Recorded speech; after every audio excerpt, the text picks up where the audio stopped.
नमस्कार छात्रों, मैं हूँ प्राध्यापक जादव डीजे केबी वहुमारे कनिष्ठ महाविद्यालय से। छात्रों, इससे पहले मेरे चैनल को सब्सक्राइब कीजिए और बेल आइकॉन पर क्लिक कीजिए। इससे मेरे सभी वीडियो का नोटिफिकेशन आपको मिल जाएगा। कविता का शीर्षक है रुंदा के दोहे। यह प्राचीन काल का काव्य है। इस काव्य के कवि रुंदा जी हैं कि पहले दोहे में अपने देखा है कि विद्या रूपी धन की विशेषता यह होती है कि यह खर्च करने पर भी बढ़ती जाती है। दूसरे दोहे में अपने आँखें मन की सच झूठ बातें बता देती है। यह दो दोहे के माध्यम से आपने देखा है। और दोहा नंबर 3 इसी दोहे में जो नीतिपरक बातों की सीख देती है। तो दोहा मैं पढ़ता हूँ। अपनी पहुँच विचारी कई कर्तव्य करिए दौर, तेते पाव पसारिए जेती लंबी सौर। कि इस दोहे में पंक्तियों में कठिन शब्दार्थ है। पहुँच यहाँ क्षमता, कर्तव्य या कार्य, सौर चादर। कि प्रस्तुत पंक्तियों में कवि अपनी पहुँच विचारी कई कर्तव्य करिए दौर, तेते पाव पसारिए जेती लंबी सौर।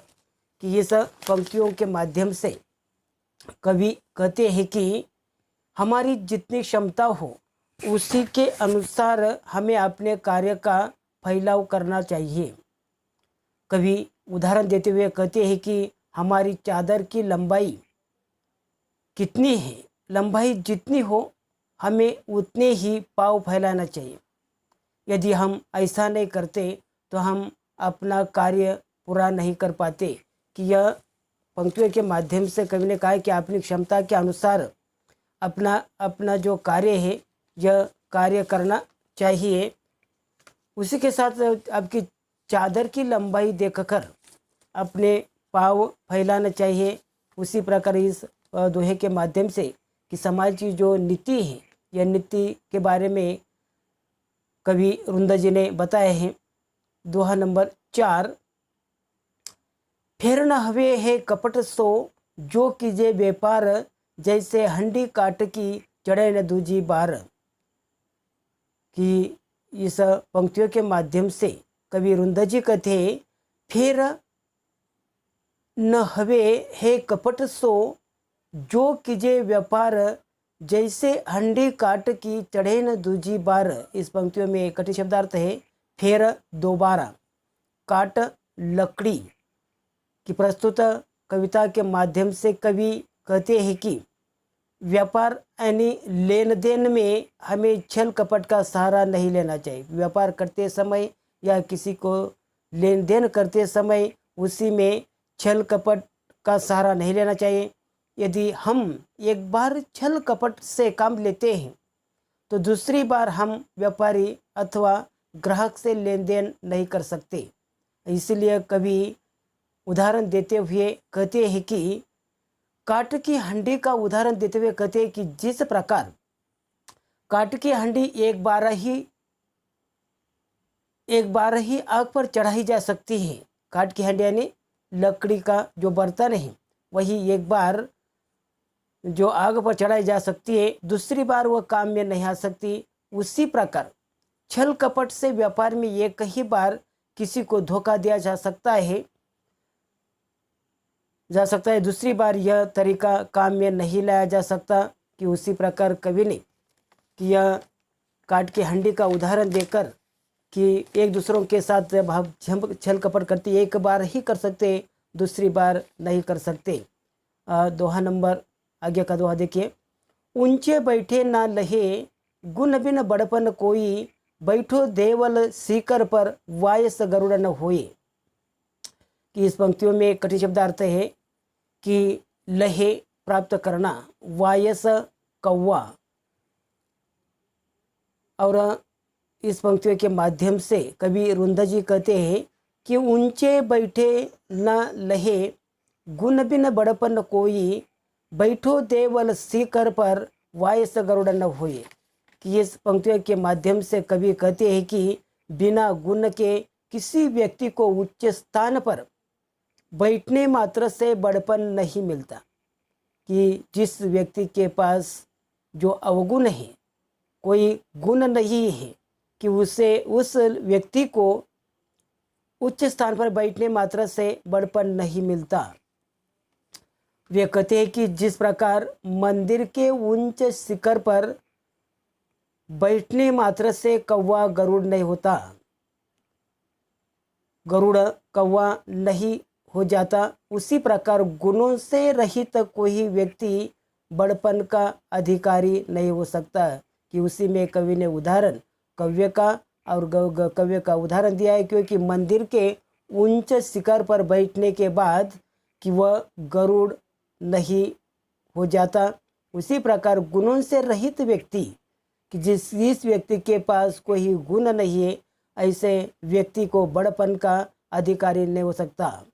कि इस पंक्तियों के माध्यम से कवि ने व्यक्ति की बड़पन के बारे में उसने बता दिया है। आगे का जो दोहा है, उद्यम कबहू न छाड़िए, उद्यम कबहू न छाड़िए, पर आशा के मोद, गगरी कैसे फेरिए, उनयो देखी पयोद। गगरी कैसे फेरिए, उमोद देखे पयोर। कि उद्यम कबहू न छाड़िए, पर आशा के मोद,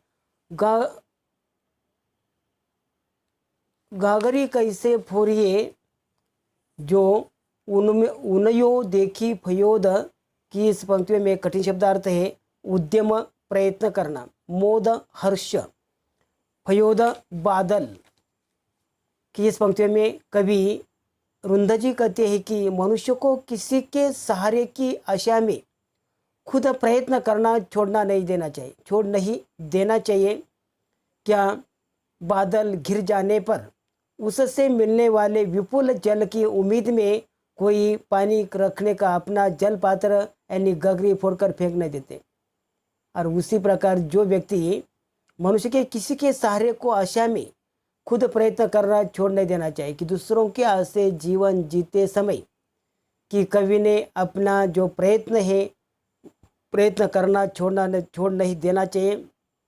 क्या आकाश में बादल जब उमड़ घुमड़ कर छा जाते हैं, बारिश होने की उम्मीद मन में निर्माण हो जाती है, विपुल जल की प्राप्ति जो उम्मीद में कोई भी व्यक्ति पानी रखने का अपना जल पात्र गगरी है फोड़कर फेंक देता है, नहीं फेंक कर नहीं देता। और इसी प्रकार यह समाज की जो रीत है नीति है उसी के बारे में कवि रुंदा जी ने कहा है।